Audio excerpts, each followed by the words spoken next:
చేయబోతున్నారు. సో ఇదంతా అవసరం లేదు కదా. ఇప్పుడు చంద్రబాబు రేవంత్ రెడ్డి మరి చాలా స్నేహితంగా ఉంటున్నారు, బాగా క్లోజ్గా మూవ్ అవుతున్నారు. సో మన రామోజీ ఫిలిం సిటీలో కూడా ఇద్దరు కలిసినప్పుడు చాలా అన్యోన్యంగా కూడా కనిపించిన పరిస్థితి. డైరెక్ట్ చంద్రబాబును రేవంత్ రెడ్డి మాట్లాడుకుంటే సరిపోతుంది కదా, దీంట్లో బీజేపీ బీఆర్ఎస్ ఇవి ఇన్వాల్వ్ కావాల్సిన అవసరం లేదు కదా.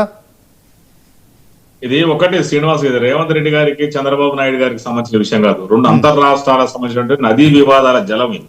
అంత ట్రిబ్యునల్ లో చేర్చుకోవాలి, అందరూ కూర్చొని మన ఇద్దరు అయిపోయింది. మీరు ఆగాలి మీది అయిపోయింది, ఆగాలి.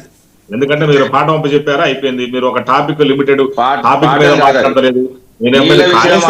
గురించి చెప్పారు. ఒక్క నిమిషం మీది అయిపోయింది కదండి, రాసుకున్నా నేను. రూరల్ ఎలక్ట్రిఫికేషన్ కార్పొరేషన్ దగ్గర కానీ మీరు ఎక్కడైనా తీసుకుంటుంటే రుణాలు కాళేశ్వరం ప్రాజెక్ట్ కి దాదాపు 1,00,000 కోట్ల పైచులకు రుణాలు తీసుకున్నారు. శ్రీనివాస్ గారు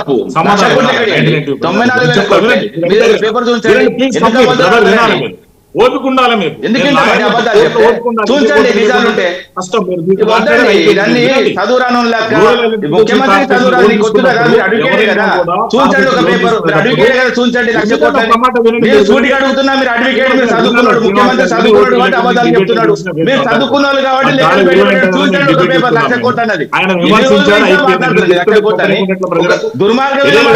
రామూర్తి గారు ఆగండి ఆగండి. రామూర్తి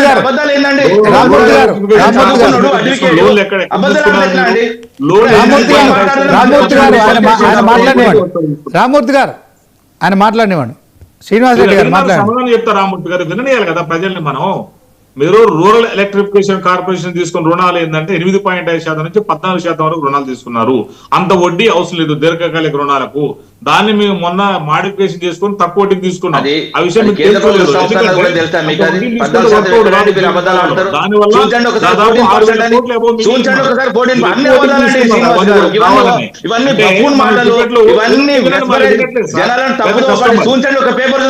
నేను చూస్తా పేపర్, నువ్వన్నా చూసి కష్టం. రామూర్తి గారు రామూర్తి గారు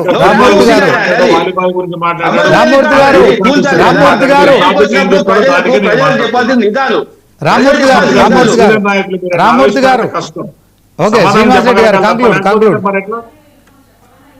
టైం అప్ కంక్లూడ్ చేయండి. ఇప్పుడు కేసీఆర్ గారు వచ్చినా కూడా మంచిదే రావాలని మేము చెప్తున్నాము. ఇక్కడ ఎవరు నీటి వాటాలో వాళ్ళకి రావాలి. కేసీఆర్ రేవంత్ రెడ్డి గారు కావచ్చు, అదే విధంగా చంద్రబాబు నాయుడు గారు మొన్న రామోజీ ఫిలిం ఇన్స్టిట్యూట్ లో కలవచ్చు, కలిసిన సందర్భం వేరు.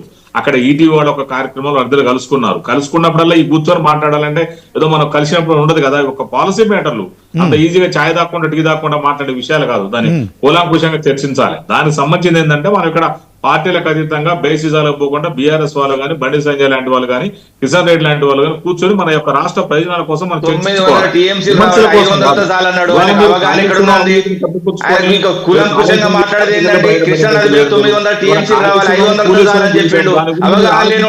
సబ్జెక్ట్ లేనోడు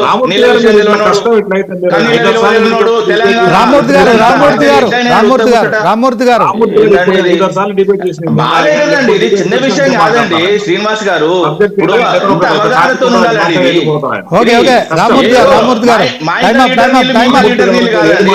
మాట్లాడి వెళ్ళిపోతే కష్టం అండి. మీరు వినాలి, ఓపిక లేదు మీ దగ్గర. ఓపిక ఉండాలి, వినాలి. ఎందుకు లేదండి,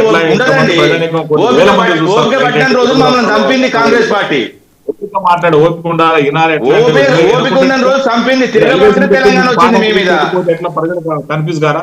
ఏం ఓపుకుంటుందండి మీ మీద? మీరు చేసిన అన్యాయం, మీరు చేసిన దుర్మార్గం మేము ఊకుంటూ వచ్చింది అంటే తెలంగాణ తిరగబడితే వచ్చింది కాంగ్రెస్ మీద. Right okay thank you. మరి మొత్తానికి డిబేట్లో పాల్గొన్న మడ్డి శ్రీనివాస్ రెడ్డి గారు, అలాగే రామూర్తి గారు బీఆర్ఎస్ నాయకులు, అలాగే మడ్డి శ్రీనివాస్ రెడ్డి కాంగ్రెస్ నాయకులు, ఇద్దరు కూడా ధన్యవాదాలు. మీ విలువైన సమయం. మరి కేసీఆర్ ఖచ్చితంగా మరొకసారి నీటి వాటాల తరలింపు విషయంలో శాసన